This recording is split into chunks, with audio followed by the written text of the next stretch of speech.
I killed my best friend last week, now he's acting like nothing happened. Disclaimer: the content presented in this video is purely fictional and intended for entertainment purposes only. He's dead. I thought, finally realizing, stood over his body, what am I going to do? And, truth was, I had no idea. Murder was a serious charge. I'd watched those true crime documentaries, I knew how this worked, the killer always gets caught, no matter what. God, I'm a killer. I looked around. We were in a small clearing in the woods east from my house, woods that nobody ever went into, which was partly why we did. It was so that we could do whatever we wanted. You know, stupid challenges, games, that sort of thing. Stuff for laughs, but I wasn't laughing, and Josh certainly wasn't either. I looked back down at his body. It was awful. His clothes were torn and tattered, and his face was split open in an awful way. Down the left side of his head.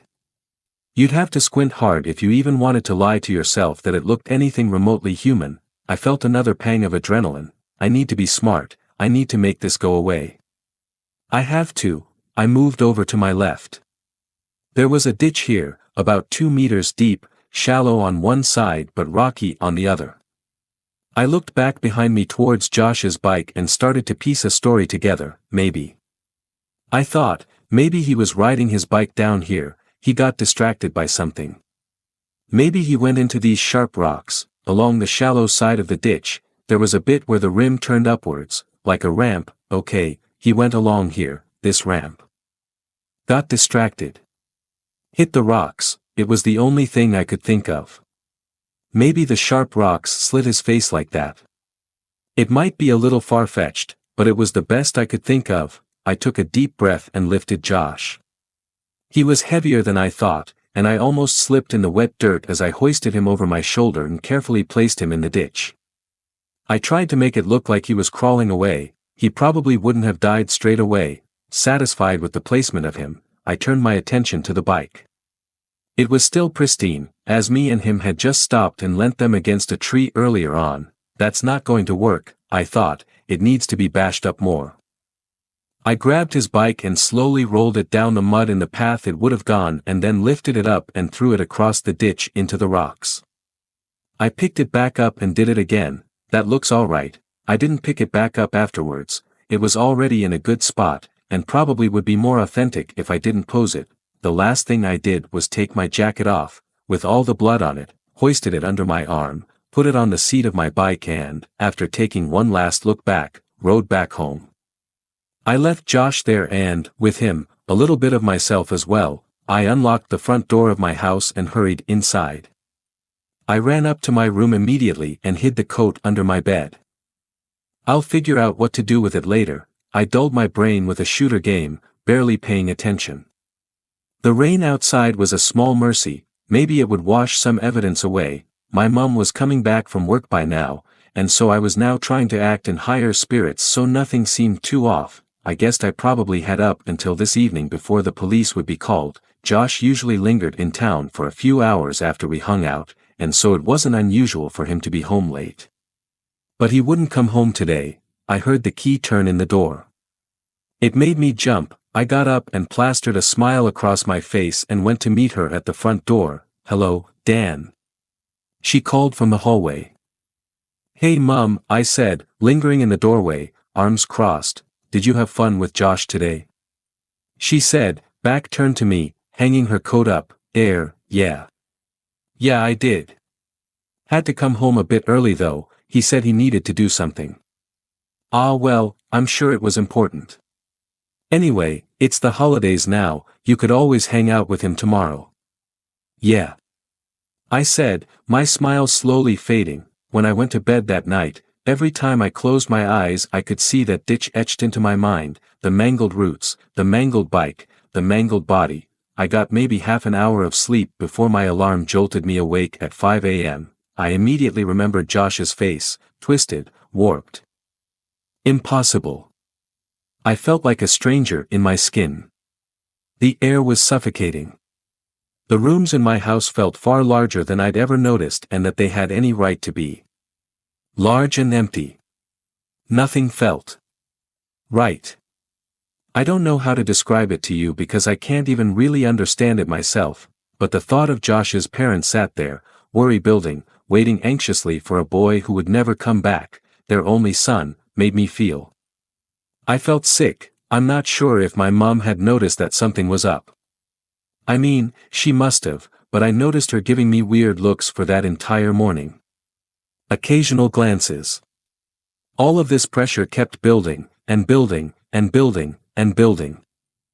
To an almost unbearable level until, at about 1 in the afternoon, there was a knock on the door. My mom answered it and, as I sat there in the living room, head in my hands, I could hear what the man at the door was saying. It was muffled, but clear enough for me to hear parts of it. Yes.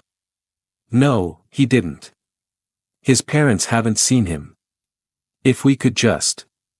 Dan, my mum said, opening the door and letting the man into the room, this man here just needs to ask you some questions. It's about Josh.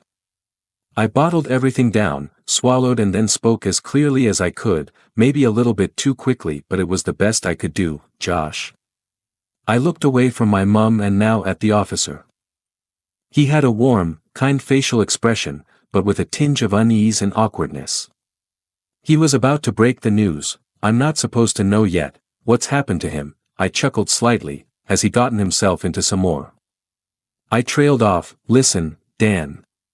Josh hasn't been seen since yesterday morning. Now, we've spoken to his mother, and she says that she last saw him when he went out with you. Now, if that's true, this means that you might have been the last person to see him. I was staring at the name tag on his uniform. I didn't interpret it as letters, just shapes. I wasn't really focusing on it anyway. He shuffled in his seat slightly. Look, I know it's a lot to handle right now. And I understand that you two were close, but do you think that we could just ask you some questions? I told him that we went up into the woods, although I lied about where exactly. Then I said that after a little while of just chilling out, he'd gone further in, and I'd just turned around and gotten home. All the while, the officer was nodding comfortingly and never once changed facial expression from that slight smile, the smile that didn't reach the eyes. I suppose I was relieved, I guess, that I wasn't being taken in or arrested. In fact, I didn't get any sort of feeling that he even considered me a suspect. And I don't blame him. I don't have a history of anything. I never get into fights at school. I keep my head down. There's not a lot to go on there. And one kid in the woods on his own, anything could have happened. A murder, especially by the kid's best friend, probably wouldn't be high on the list of possibilities. After about half an hour, the officer left, saying he would keep us posted on the search effort and that was that. Apart from the odd missing poster put up around town, there wasn't really much reminding me of Josh. I'd stopped riding my bike though, that, at least was something that reminded me of that scene. But, it was getting easier. I got rid of the jacket with all of the blood on it, and although the officers came back to the house a few times, I stuck to the same story and after a few days they stopped. I felt like I could finally start moving on, at least, and occasionally, I'd pass by the window of Josh's house on the way into town and see his mother sat, head in hands, and she'd give me that comforting smile, the same one that didn't quite reach the eyes, and I'd return it. And deep down, I didn't know if it was worse, that I had done the crime in the first place, or the fact that I was brushing it off so easily. However, this brief comfort ended about a week after the day I'd killed him because after I'd hidden his mangled body in a ditch and lied to everyone I knew, I got a knock on the door and, as I peered through the window to check who it was, my blood ran cold. Josh was stood outside my front door. Grinning, I just sort of stood there, like an idiot. It was him, of course it was. It was Josh. And, somehow, his face looked fine. It looked normal. His face was all back in place and his clothes looked fine. He'd noticed me by this point. He waved to grab my attention and, with that grin still on his face, eagerly pointed towards the door, mouthing, "Let me in." I didn't know exactly what to think but I found myself unlocking the front door. And there he was. The person I'd left muddied and bloodied in the woods stood about a meter away from me, clean and healthy. He pushed past me without a word and walked in. "Hey, I thought we were going back out to the woods today." It took me a second to turn around and face him. To process what he had just said. Josh, well, are we gonna go then? He interrupted, still grinning, but with slight impatience. He pushed back past me into the garden before I even had a chance to say anything and got on his bike that he had left leant against the front of my house. That clean, very much not battered bike. I rode next to him. It wasn't possible. It wasn't. I could still see his mangled face in my mind, it still haunted me, and now. It was all too much. It was supposed to be final. I'd convinced him to avoid the woods. He'd protested, but I was adamant. I didn't want to go back there anytime soon. And I wasn't sure what I'd find there anyway. He was still smiling. It hadn't fallen once since he'd arrived at my house, and it wasn't getting any less unsettling. We were riding now into town. He said we'd go and pick up some food, then sit down somewhere and just hang. I looked back at him again. He slowed to a stop. Look at that. I turned and faced the other way. He was pointing at one of those missing posters that his mother, only a few days ago, had plastered up on every pole or wall around town. What about it? My voice, hollowed, managed at least to blurt that out coherently enough. Well, I dunno. It's weird how everyone thought I was missing for a week, right? Even my mom. It's not like her to forget. I furrowed my brow. Seeing that missing poster at least meant that I wasn't going crazy. But still.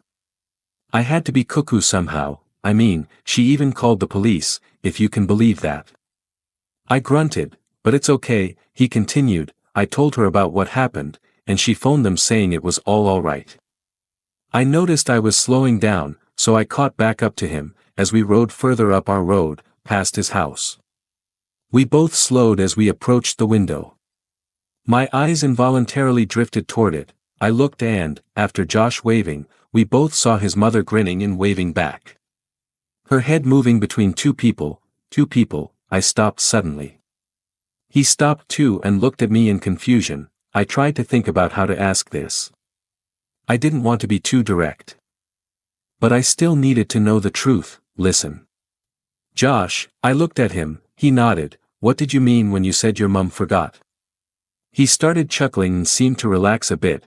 Well, it's the funniest thing. He leaned in closer towards me. She, somehow, doesn't remember driving me up to the camping spot last Tuesday. Isn't that mad? I blurted an affirmation. Tuesday. That was the day after I killed him. I pressed further. Do you remember what happened last Monday? His grin stopped for a moment and then returned. Well, come on, of course I remember. You do too, right? In the woods? He chuckled and started riding again. I joined him, dumbfounded. I tried to push it to the back of my mind. As difficult as that was, and pretended everything was fine. We stopped off at the chip shop, picked some food up and rode up to the park just as we would do often. It was really odd. It wasn't the fact he was back from the dead that freaked me out, it was the way he was acting. He was like this normally. Stupidly positive. And, before, that was something that was good. Things were always fun with Josh, but now. Now it was creeping me out, and the fact that he seemed to know what I did to him as well. Does he know I killed him? We sat and ate in silence. I couldn't think of anything to say, and he seemed to be perfectly content eating his chips, so I didn't feel a need to say anything. After a few minutes, he finally spoke. What have you been up to in the last week then, while I was gone? He paused, smiling. Camping. Camping. I found myself mutter, yeah, of course. I messaged you last week about it. Don't tell me you're forgetting too. His teeth chomped down on another chip. I felt for my phone. I hadn't gotten a text from him. I knew that. I had spent the first few days after I'd killed him constantly rereading our last conversation. I unlocked my phone, Josh still happily eating, and navigated to our messages. I read our last conversation. It was on Sunday. I breathed a sigh of relief. It didn't happen. Josh stopped eating and looked at my phone. He grabbed it out of my hands. Why are you up here? He chortled. Look, you have to scroll down, you knob. He scrolled the chat down and then thrust the phone into my face. I read what it said. Monday, 12:10 p.m., Josh, Hoi Dan, listen, I'm going camping tomorrow, can't remember if I told you or not. I swallowed. I'd never seen that text before. He frowned suddenly and looked back at my phone. Oh, look, he said, I didn't scroll far enough. He fumbled with it for a second and then placed it into my hands. He turned away and continued eating. I looked and focused down at the phone. It was the most recent message, on Monday last week at 12:12 p.m., it said, mate, why do you never invite me to these things, lol. Anyway, hope you have fun, bro. I chuckled nervously for a split second and then stopped myself. The text is from me. I looked at Josh, keeping eye contact with him while slowly turning my phone off and placing it into my pocket. He wiped his greasy hands on his jeans and smiled. You gonna eat any of yours? I hadn't even touched my portion. I looked around the park for a second. The only exit was in front of us, in front of the bench. I looked back at Josh. There. Yeah. Listen. I sprang to my feet and got onto my bike. As I started pedaling, I shouted to him, you can finish them. I turned my attention back to what was in front of me. I knew where I needed to go. I could hear him calling my name. No doubt getting on his bike and chasing after me, but I knew what I needed to do and where I needed to go. But first of all, I had to lose him. As I left the park gates, I immediately turned left into an alley and then turned right. I continued straight ahead for a while, before turning out back onto the main road. I was heading towards the woods. I slowed slightly and turned around. I couldn't see him. I didn't know how close he was, but he didn't have line of sight to me, which was something. I gritted my teeth and entered into the woods. I still remembered the route we went through that day. It wasn't a particularly difficult one, as it was mainly a straight line with a hard left turn. And the landmarks along the route were distinct enough for me to remember easily, and when I got there, my suspicions were confirmed. The body and the bike was still there. Exactly as I left it. It was rotting now. I gagged and looked away. So what the fuck is the Josh I was just eating chips with? I didn't know what to do. I could point the body out to the police, that would work. An autopsy would say that the body was rotting for a week. That would prove that the Josh that was still alive was some kind of fake, but would they then realize that it was me? I didn't know what to do. I wanted to turn it in. Don't do that. I turned around. Josh was stood next to his bike. About maybe 10 meters away from me. He wasn't smiling anymore. How did you? What the fuck are you? I said.